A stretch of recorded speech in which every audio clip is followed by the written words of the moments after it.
Dicen que los imperios no caen por la espada del enemigo, sino por la podredumbre que se acumula detrás de las puertas del palacio. Y en la antigua Persia, esas puertas estaban bañadas en oro por fuera, pero por dentro escondían un silencio que nadie se atrevía a romper. Porque entre banquetes, conquistas y súplicas dirigidas al gran trono de mármol, hubo un episodio tan cruel, tan indigno incluso para un monarca absoluto, que muchos historiadores, aterrados por sus implicaciones, decidieron borrarlo de los registros. Y no estamos hablando de una guerra, ni de una masacre, ni de una ejecución pública.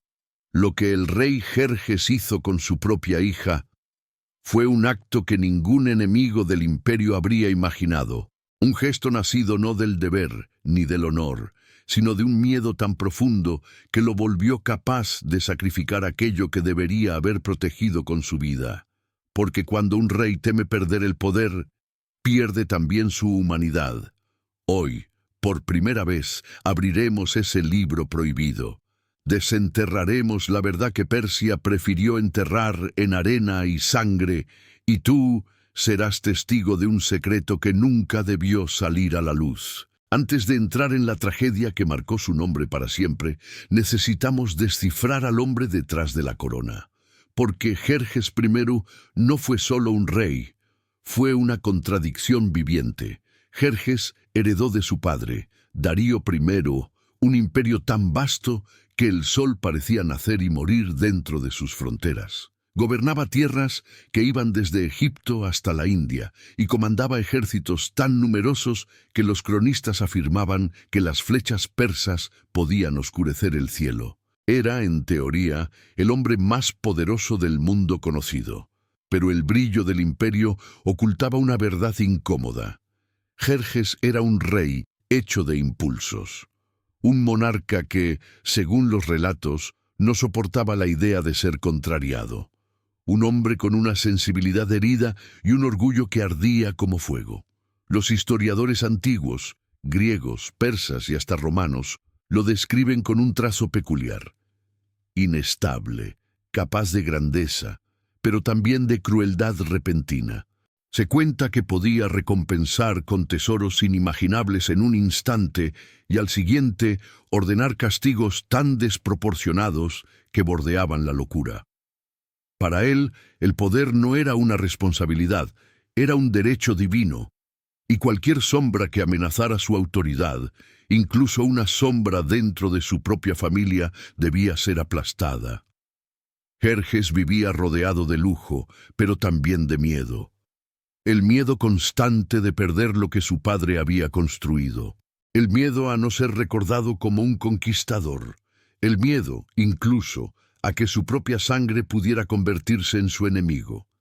Ese temor, silencioso, corrosivo, se convirtió en su consejero más fiel. Y fue precisamente esa mezcla de orgullo desmedido, inseguridad y obsesión por el control, lo que lo llevó a cometer el acto más cruel de su reinado. Un acto que ningún enemigo habría podido imaginar, y que ningún padre debería ser capaz de ejecutar. Poco se habla de ella porque así lo quiso el rey. Su nombre, que alguna vez resonó en los corredores de mármol del palacio, fue arrancado de los archivos oficiales como si nunca hubiera existido. Y, sin embargo, su sombra sigue ahí, escondida entre relatos prohibidos, susurros de escribas y lamentos silenciosos que sobrevivieron al fuego y al olvido. Era una princesa joven, educada en matemáticas, música, astronomía y diplomacia, criada no solo para ser una mujer noble, sino para convertirse en un puente entre reinos, en un símbolo vivo de paz, prosperidad y alianzas estratégicas. Su futuro sobre el papel era grandioso, pero el papel no sobrevive cuando el poder tiene miedo. Jerjes nunca la vio como una hija. Nunca compartió con ella un gesto de ternura, una palabra de afecto o siquiera un reconocimiento público. Para él, aquella joven no era sangre de su sangre. Era un recurso, un objeto, una pieza más en el tablero inmenso que cubría su imperio, y con el tiempo algo aún más oscuro creció dentro de él. No quería que nadie la tocara, que nadie la reclamara, que ningún otro rey la usara como moneda diplomática. Era suya, no como padre, sino como tirano. Dicen los registros más antiguos, los no oficiales, los que sobrevivieron escondidos en templos y cuevas, que la belleza de la princesa era motivo de admiración y al mismo tiempo de peligro. Porque donde otros veían armonía y virtud, Jerjes veía una amenaza personal, la idea de que otro hombre pudiera tener influencia sobre ella. Y fue esa paranoia silenciosa la que selló su destino. Ella no cambió el reino porque quisiera. Lo cambió porque su existencia despertó los miedos más profundos del monarca más poderoso del mundo. Y cuando un rey teme a su propia hija, el imperio entero empieza a temblar. Lo que Jerjes decidió hacer después es lo que los cronistas llamaron con horror un acto peor que la muerte. Hay días que no parecen importantes cuando comienzan, pero terminan dividiendo la historia en un antes y un después.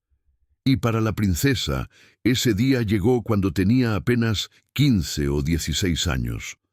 Los registros fragmentados, los que Jerjes no pudo destruir, cuentan que un general persa, un hombre conocido por su lealtad inquebrantable y su prestigio en el campo de batalla, empezó a llamar la atención de la joven princesa. No era un hombre cualquiera. Había defendido fronteras, liderado ejércitos, ganado el respeto de miles, un héroe para el pueblo y un soldado ideal para un imperio. Pero lo que despertó aquel cambio en el destino no fue amor, ni seducción, ni rebeldía.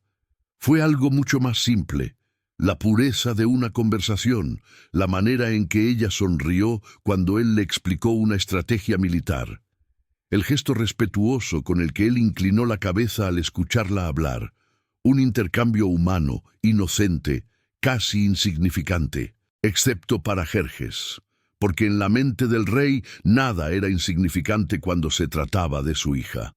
Cada palabra que ella pronunciaba ante otro hombre era un riesgo, cada mirada, una amenaza, cada gesto, una posibilidad de perder control.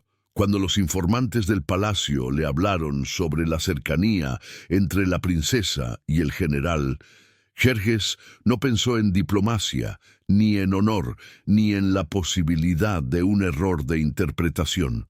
Su reacción fue inmediata y visceral. En su mente, el mundo estaba dividido en dos, lo que le pertenecía y lo que osaba desafiarlo.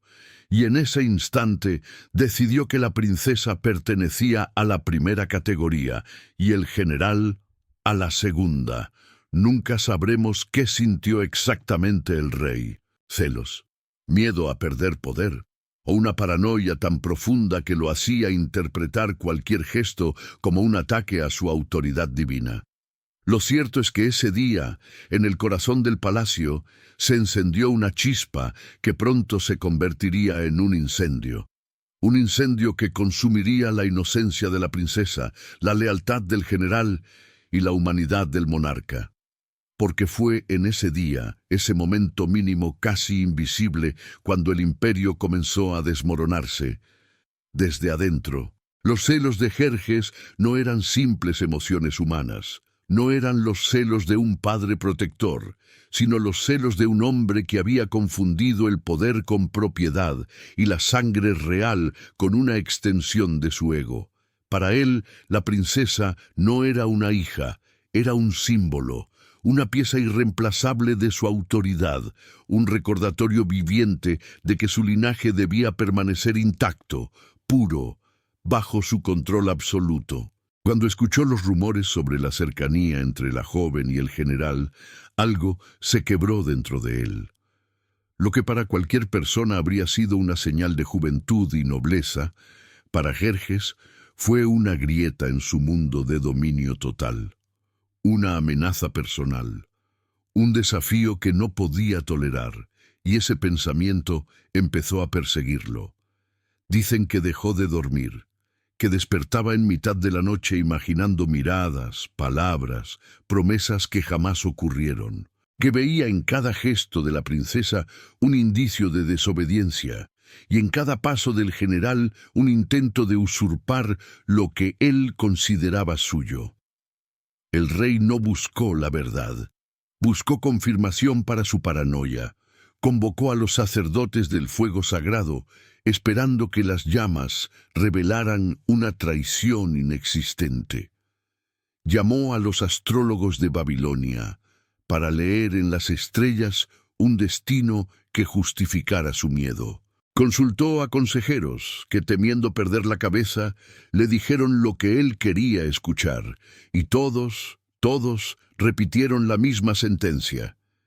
La estabilidad del reino depende de la pureza de la princesa. Esa frase, nacida del miedo, de la superstición o de la manipulación política, cayó sobre Jerjes como una orden divina. No la interpretó como un consejo, la sintió como un decreto. La obsesión creció, se volvió parte de su respiración, de sus pensamientos, de cada decisión que tomaba. Era como un veneno que corría silenciosamente por sus venas, oscureciendo su juicio, destruyendo cualquier rastro de humanidad que quedaba en él. Porque cuando un rey cree que su poder es sagrado, no duda en sacrificar a quienes deberían ser protegidos por ese poder. Y así, empujado por su propia paranoia y por las palabras de aquellos que le temían más que a los dioses, Jerjes comenzó a preparar el acto que la historia quiso borrar. El acto que marcaría el fin de su alma y el destino trágico de la princesa. Hay decisiones que se anuncian con trompetas y otras que se susurran con miedo. La de Jerjes no necesitó sonido alguno. Bastó una orden fría emitida en una habitación cerrada para cambiar la historia de su hija para siempre. Los consejeros, acostumbrados a obedecer incluso las órdenes más irracionales, quedaron paralizados cuando lo escucharon. La princesa ya no podía mostrarse en público. No podía asistir a ceremonias, no podía aprender junto a los sabios del reino, no podía visitar los jardines, ni siquiera podía caminar por los pasillos principales del palacio donde había crecido. Quedaba oficialmente borrada. Sus aliados no lo entendieron. Los nobles murmuraron en secreto. Incluso los sacerdotes, los mismos que alimentaron el miedo del rey, quedaron desconcertados ante la severidad del decreto. Pero Jerjes no dio explicaciones, porque en su mente su decisión no estaba fundada en razón, sino en obsesión. La princesa fue trasladada a un palacio secundario, más pequeño, más silencioso, construido originalmente para esposas y concubinas, para la heredera del rey. Aquel lugar no era un refugio, era una prisión hecha de mármol blanco y puertas doradas. Y la regla era clara, solo mujeres podían verla. Ningún hombre, ni general, ni guardia, ni erudito, podía acercarse a ella. Su mundo se redujo a habitaciones vigiladas, pasillos sin ventanas y jardines que no daban al exterior. Pero lo más cruel no fue el encierro físico, fue la forma en que Jerjes justificó esa decisión ante sí mismo. No lo hizo por protección, no lo hizo por seguridad del reino, no lo hizo porque temiera enemigos externos. Lo hizo porque, en lo más profundo de su corazón endurecido, la consideraba una extensión de su poder, un objeto valioso, un trofeo que solo él podía mirar, aunque jamás la mirara con afecto. Fue en ese encierro, silencioso, indefinido, injustificable, donde la princesa comenzó a perder algo más que su libertad. Comenzó a perder su identidad, y el reino, sin saberlo, perdió también la estabilidad que tanto decía defender, porque ningún imperio puede sostenerse cuando su propio rey destruye aquello que debía preservar. Pero Jerjes no se conformó con encerrar a la princesa. El veneno de la obsesión ya circulaba por su mente y necesitaba un culpable, alguien sobre quien descargar el miedo que lo consumía. Y pronto encontró a su víctima, el general, un hombre recto, un soldado que había arriesgado su vida incontables veces por el imperio, un héroe para muchos. Pero para Jerjes bastaba con que la princesa lo hubiera mirado con respeto para convertirse en amenaza. Lo mandó llamar al palacio. Las crónicas más antiguas describen esa escena con una mezcla de horror y tristeza. El general llegó vestido con su armadura ceremonial, creyendo que el rey deseaba consultarlo sobre asuntos militares. No imaginaba que caminaba hacia su sentencia.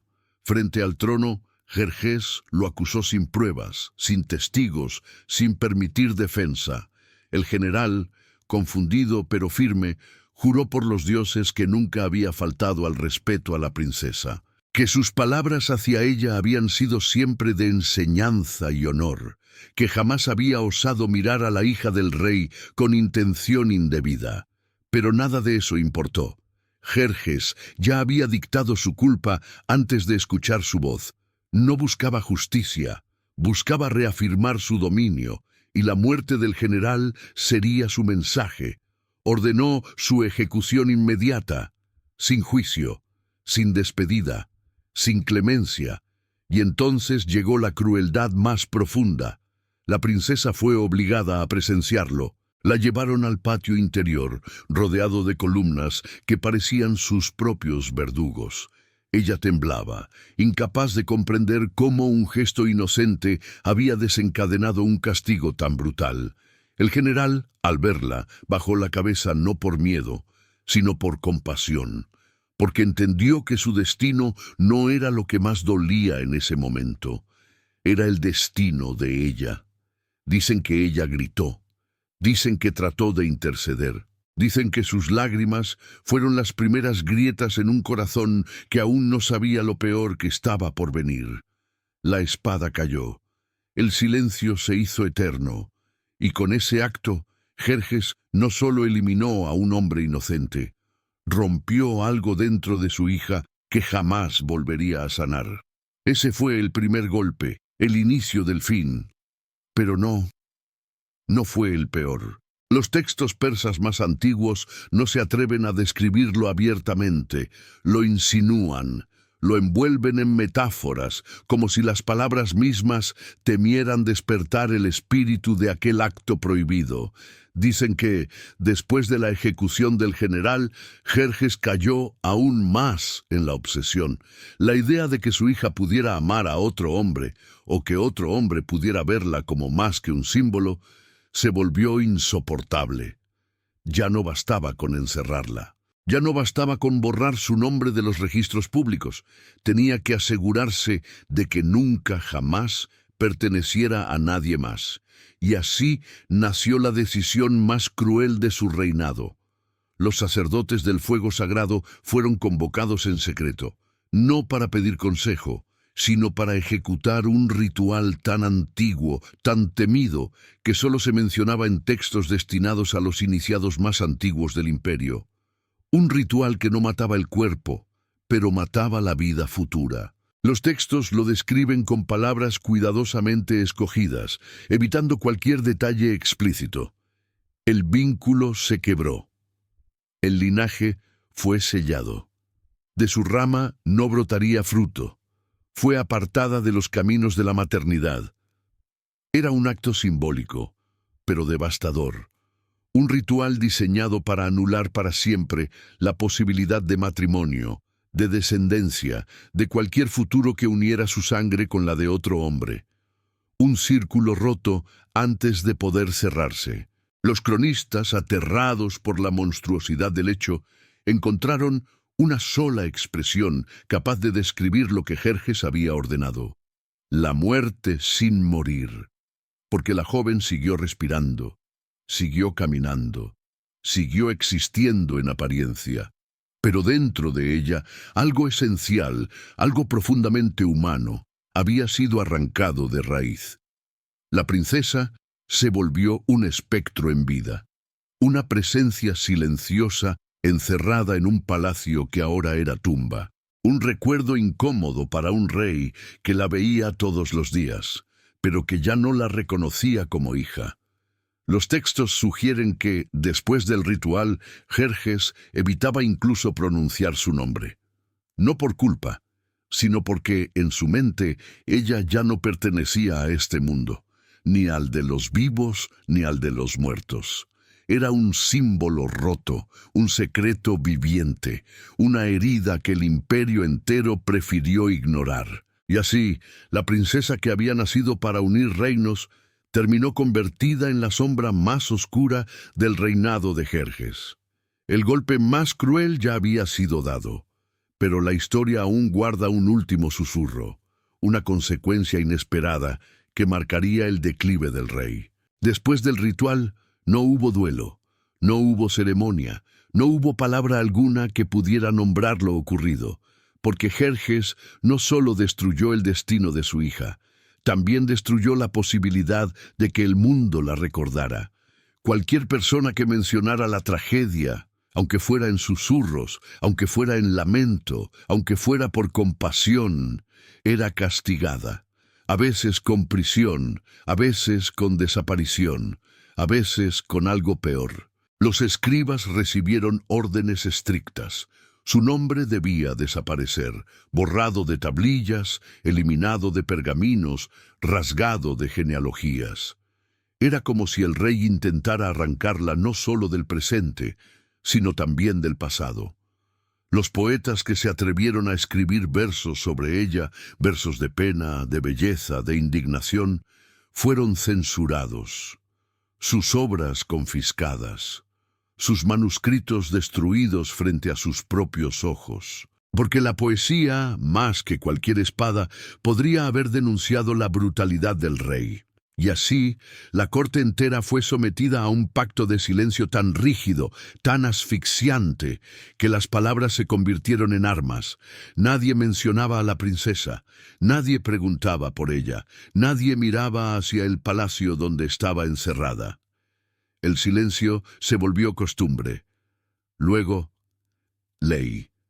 Luego, una sombra que cubrió toda Persia. Y ese silencio, no las columnas de mármol, ni los jardines colosales, ni los palacios bañados en oro, terminó siendo el mayor monumento a la crueldad de Jerjes, un monumento invisible, pero eterno, un recordatorio de que el poder absoluto no necesita gritar para destruir, le basta con callar.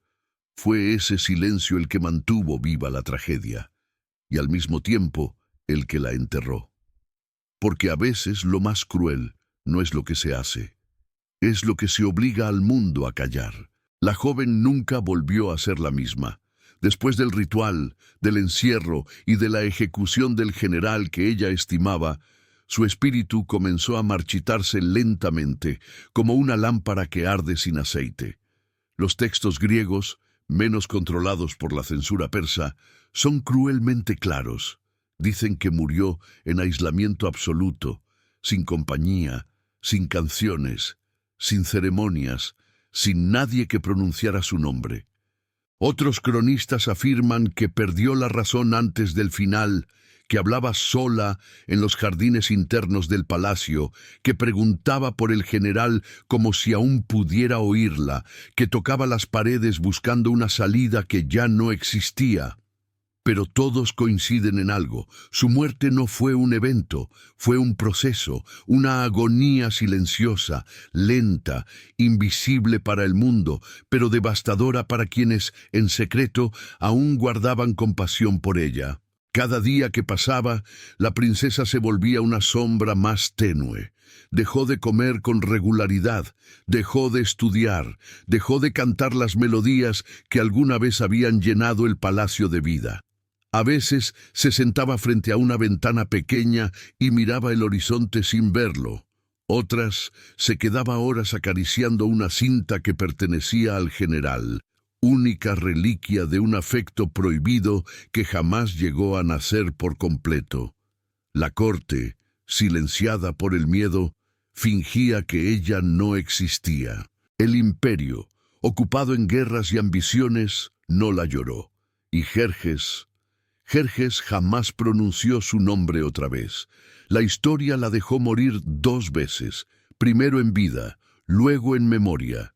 Incluso los enemigos de Persia, los mismos que odiaban a Jerjes, que celebraron sus derrotas y escribieron sátiras sobre su reinado, se negaron a atacar este punto, porque allí no había gloria ni política, solo barbaridad. Ellos mismos escribieron que lo que el rey hizo con su propia hija era peor que la muerte, porque la muerte libera, la muerte termina, la muerte cierra ciclos, pero lo que ella sufrió fue existir sin alma, respirar sin esperanza, caminar sin ser vista, vivir sin destino, un cuerpo presente, con un espíritu quebrado. Y así terminó la vida de la princesa, no con un grito, no con una rebelión, no con una fuga desesperada, sino con un susurro que nadie escuchó. La tragedia más profunda del reinado de Jerjes no fue la guerra contra Grecia, fue la guerra que él mismo declaró contra su propia sangre. Y esa guerra la ganó. Pero al ganarla, perdió lo único que un rey jamás deveria perder: su humanidad. O nome da princesa foi apagado, seus retratos desapareceram, suas roupas, seus poemas, suas cartas. Tudo foi destruído como se a existência dela fosse uma ameaça ao próprio império. Mas existe algo que nem a força de um rei consegue matar: o eco da dor. Esse eco atravessou séculos, atravessou desertos, fronteiras, bibliotecas queimadas e impérios que ruíram. Ele se escondeu nas entrelinhas de cronistas gregos, nas metáforas dos poetas persas, nos murmúrios de povos que jamais esqueceram o que Jerjes fez, mesmo obrigados ao silêncio. E esse eco, por mais tênue que fosse, carregava uma verdade: não há poder absoluto capaz de esconder a maldade de um único homem. Jerjes acreditou que, apagando o nome da filha, apagaria também a culpa. Acreditou que, condenando-a ao esquecimento, condenaria o mundo a ignorar o que ele havia feito. Acreditou que sua coroa, seu exército e sua glória seriam lembrados como pilares de um império invencível. Mas a história não é fiel aos tiranos. Ela é fiel à verdade. E a verdade é que o reinado de Jerjes não foi marcado apenas por batalhas e monumentos, mas pela sombra da princesa que ele destruiu. Uma sombra que permaneceu atrás de cada vitória, atrás de cada decreto, atrás de cada mural que celebrava seu poder. Porque o poder absoluto não cria heróis, não cria sábios, não cria grandes líderes, cria monstros. Monstros que acreditam poder moldar o destino de outros seres humanos como se fossem peças de mármore. Monstros que confundem autoridade com divindade. Monstros que chamam de ordem o que nada mais é que crueldade. E enquanto o nome da princesa desapareceu dos registros, o de Jerjes permanece preso a esta história. Não como grande conquistador, não como o filho de Dário, não como o rei de um império dourado, mas como o homem que destruiu a própria filha de uma forma pior que a morte. Esse é o legado que nenhum monumento pode corrigir. Porque reinos caem, cidades queimam, pergaminhos se perdem. Mas aquilo que um tirano faz aos inocentes vive para sempre na memória da humanidade. Si este video te hizo reflexionar y te gustaría conocer más historias ocultas de reyes, imperios y tragedias silenciadas, deja tu like, suscríbete al canal y activa las notificaciones. Y no te vayas todavía. Otro video está apareciendo ahora mismo en tu pantalla y te aseguro que también te va a estremecer. Nos vemos en el próximo.